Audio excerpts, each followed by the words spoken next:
Bangalore, the city that never slows down. But when you need quick, reliable electrical services, who do you call? Finding a genuine electrician or trusted service provider can be stressful. Delays, incomplete work, hidden charges. From home repairs to solar rooftops, from industrial projects to EV charging setups, Hello Power app connects you with experts for every need.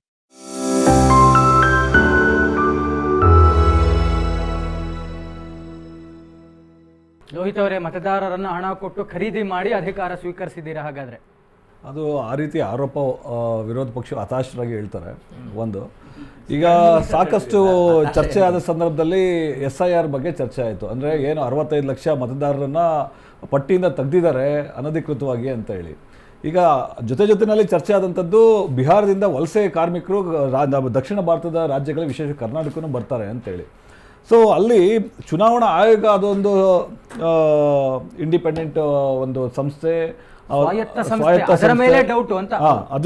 ಅದನ್ನು doubt ಪಡೋದು ಒಂದು ಭಾಗ ಅದು ಇರಲಿ. ಜೊತೆಯಲ್ಲಿ ಅವರಿಗೆ ಯಾವ ರೀತಿ ಮಾಡಬೇಕು ಏನು ಅನ್ನೋದು, ಚುನಾವಣೆ ಹೆಂಗೆ ನಿರ್ವಹಿಸಬೇಕು ಅನ್ನೋದು ಅವರಿಗೆ ಆದಂಥ ಒಂದು ಮಾನದಂಡಗಳಿದೆ, ಒಂದು ಪ್ರಕ್ರಿಯೆಗಳೆಲ್ಲ ಇದೆ.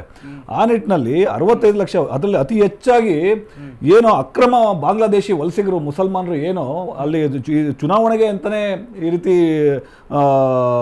ಏನು ಮತಪಟ್ಟಿನಲ್ಲಿ ಜೋಡಿತ್ತು, ಅದನ್ನು ಸಂಪೂರ್ಣವಾಗಿ ಅದನ್ನು ತೆಗ್ದಾಕ ಅಂತ ಒಂದು ಪ್ರಕ್ರಿಯೆ ಆಯಿತು.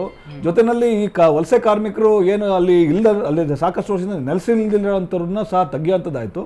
ಪ್ರಾಮಾಣಿಕವಾಗಿ ಯಾರು ಅಲ್ಲಿ ಇದ್ದಾರೆ, ನೈಜವಾಗಿದ್ದಾರೆ, ಅಲ್ಲಿ ಬಿಹಾರದಲ್ಲಿ 7.5 ಕೋಟಿ ಜನಸಂಖ್ಯೆ ಇರೋಂಥದ್ದು, ಅದರಲ್ಲಿ 7.5 ಕೋಟಿಗೆ ಮೇಲ್ಪಟ್ಟು ಅದರಲ್ಲಿ 7,23,00,000 65 ಲಕ್ಷ ತೆಗೆದ ಮೇಲೆ ಅದನ್ನು ಸಂಪೂರ್ಣವಾಗಿ ಅದನ್ನು ಅನುಮೋದಿಸಿದ್ದಾರೆ.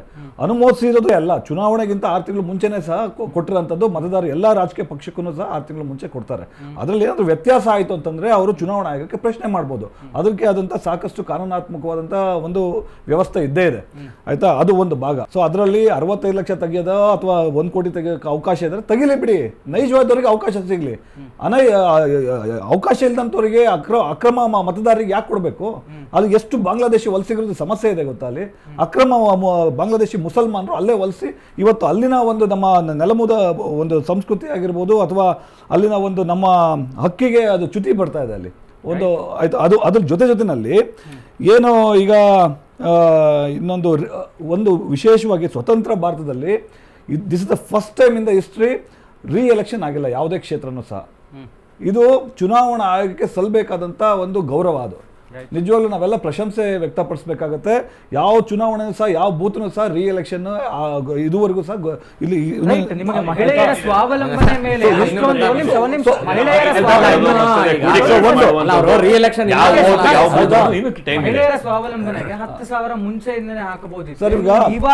ನೋಡಿ ಸರ್, ಅದಕ್ಕೆ ಮುಖ್ಯಮಂತ್ರಿ ರೋಜ್ಗಾರ್ ಅಡಿಯಲ್ಲಿ ಏನ್ ಯೋಜನೆ ಇದೆ ಅದು ಸರ್ಕಾರದ ಒಂದು ಅವರಿಗೆ ಅವಕಾಶ.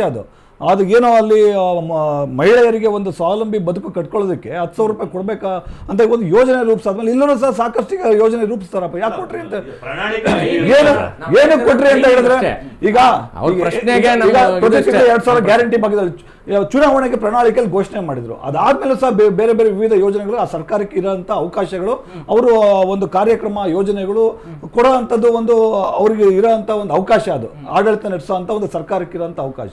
ಅದೇ ರೀತಿಯಲ್ಲಿ ಕಾನೂನು ಮತ್ತೆ ಒಂದು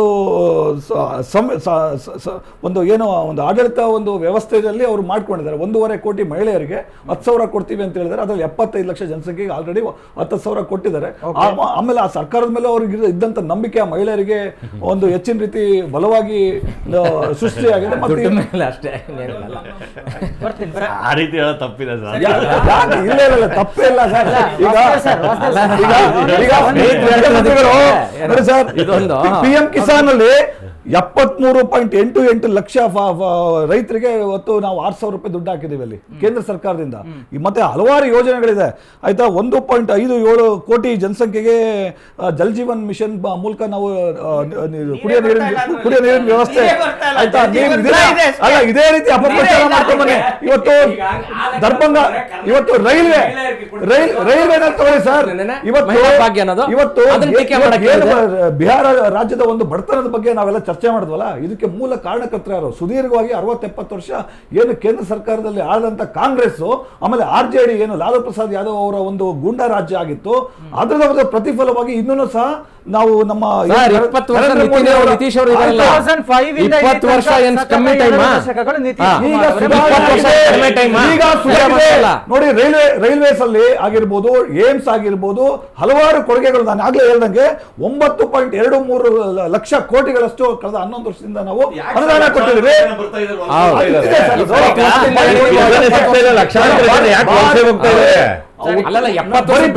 ಸಮಸ್ಯೆ ಅಲ್ಲ ಅದು, ಉತ್ತರ ಪ್ರದೇಶದಲ್ಲೂ ಅದೇ ಸಮಸ್ಯೆ.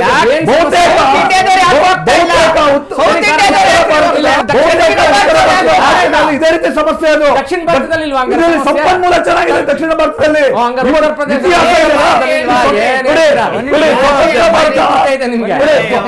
ಸ್ವತಂತ್ರ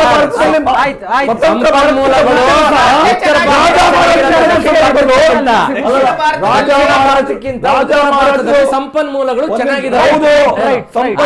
ಚೆನ್ನಾಗಿದೆ. ರಾಜ ಮಹಾರಾಜ ಮುಂಚೆನೂ ಸಹ ರಾಜ ಮಹಾರಾಜರ ಒಂದು ಸಂಸ್ಥಾನದಲ್ಲಿ ಆಡಳಿತದಲ್ಲಿ ಸಂದರ್ಭದಲ್ಲೂ ಸಹ ನಮ್ಮ ದಕ್ಷಿಣ ಭಾರತ ಸಂಪನ್ನ ಭರಿತ ಒಂದು ನಾಡಿದು.